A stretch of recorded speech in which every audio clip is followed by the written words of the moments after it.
Selamat sejahtera. Tajuk yang dibincangkan pada hari ini adalah 4.3 pengekstrakan logam daripada bijiannya. So, biasanya logam-logam yang wujud di kerak bumi adalah dalam bentuk batuan. Okey. So, iaitu kita panggil sebagai bijian logam. Okey.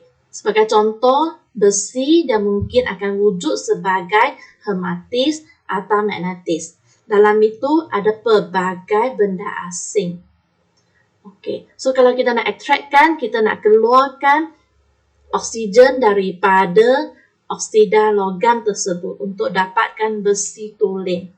Okey, begitu juga dengan bijian timah, iaitu kalsiterik juga boleh diekstrakkan untuk dapatkan timah tulen. So, sebenarnya apa yang nak dibincangkan adalah logam-logam yang boleh diekstrakkan oleh karbon. So, logam yang dapat diekstrakkan oleh karbon adalah logam yang kurang reaktif pada karbon. So, iaitu zinc, ferrum, timah dan pramuron. So, semasa pengekstrakan karbon ini, kita perlu gunakan proses penurunan oksida logam dengan menggunakan karbon. Maksud penurunan oksida ini adalah kita keluarkan oksida daripada logam tersebut. Okay. Contohnya, macam manalah kita nak ekstrakkan logam tersebut? So, proses itu dilakukan di dalam lerau bagas. So, lerau bagas ini dapat ekstrakkan logam-logam daripada bijiannya. Okay. Memandangkan proses tersebut dilakukan dalam suhu yang amat tinggi. Kemungkinan dia boleh mencapai ke 2000 darjah Celsius.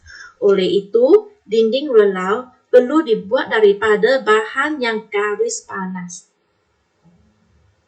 Okay.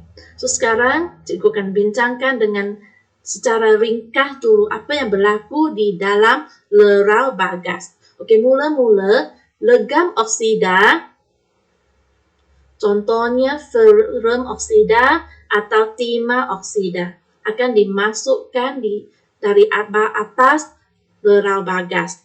Okey, sementara itu kita juga perlu masukkan arang kok dan batu kapur.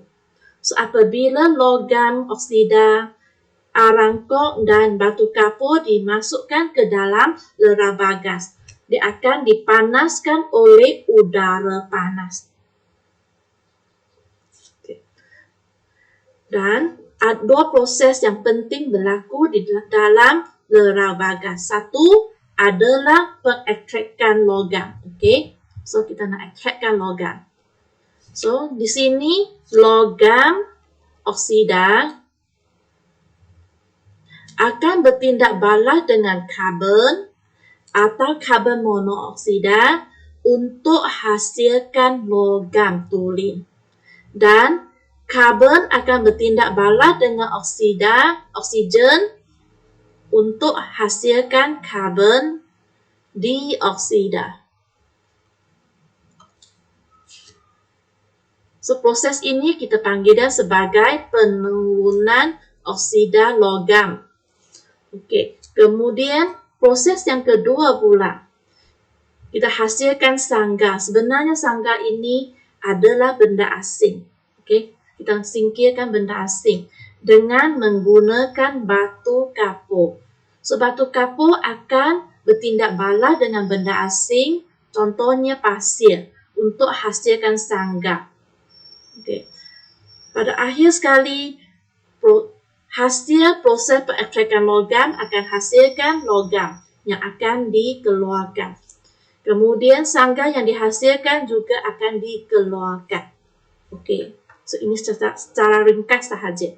So, kemudian macam manalah pengekstrakan logam berlaku? Okey, mula-mula logam perlu dipekatkan.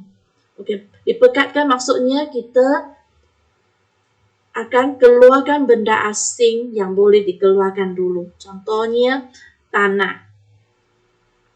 Okey, mula-mula besi tersebut akan dihancurkan dan kemudian singkirkan benda asing dengan air.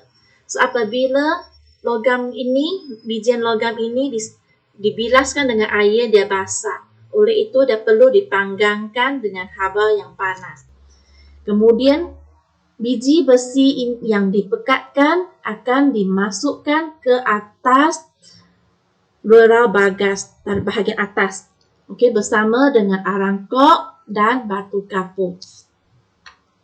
Okey, kemudian campuran ini akan dimasukkan dan hembusan udara yang panas akan dipamkan melalui bahagian bawah lerau bagas. Proses penghasilan ferrum pula, kita memerlukan ejen menurun. Okey, so nak dapatkan ejen penurun, kita memerlukan arang kok. Arang kok sebenarnya adalah karbon. So, karbon ini akan bertindak balas dengan oksigen dari udara. Okey, untuk hasilkan karbon dioksida. Okey, proses dia adalah macam ini. Okey, so perhatikan karbon yang hitam bergabung dengan 2 oksigen dari udara untuk hasilkan karbon dioksida. Okey, karbon dioksida yang dihasil ini pula dia akan bertindak balas dengan karbon, iaitu arang kok yang berlebihan untuk hasilkan karbon monoksida. Okey, so proses dia adalah macam ni. Okey, satu karbon bertindak balas dengan karbon monooksida untuk hasilkan karbon monoksida. Okey, so karbon monoksida ini sebenarnya adalah ejen penurun yang sangat hebat. Okey, so hasilnya karbon bertindak balas dengan ferrum 3 oksida untuk hasilkan karbon dioksida. So, karbon monooksida yang dihasilkan tadi juga bertindak balas dengan ferrum oksida untuk hasilkan ferrum dan karbon dioksida. Okay. So, yang penting kamu kena tahu hasil dia. Hasil dia adalah ferrum, iaitu logam tulen, dan karbon dioksida. Okay.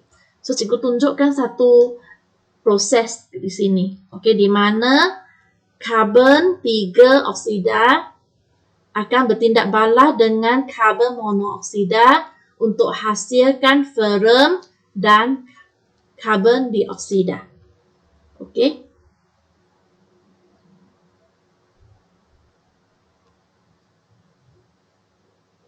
Okey. Kemudian logam atau besi tulen itu akan disalurkan ke dalam acuan untuk membentukkan besi tuangan. So, besi tuangan ini masih mengandungi sedikit benda asing, iaitu karbon. Oleh itu, dia adalah agak keras dan rapuh. So, dia masih mengandungi lebih kurang 5% karbon. Okay. So, sekarang kita bincang pula dengan penghasilan sangga. So, tadi kan cikgu dah bagi tahu, kita akan masukkan batu kapur. Okay, sebenarnya batu kapur itu adalah kalsium karbonat yang berwarna putih inilah.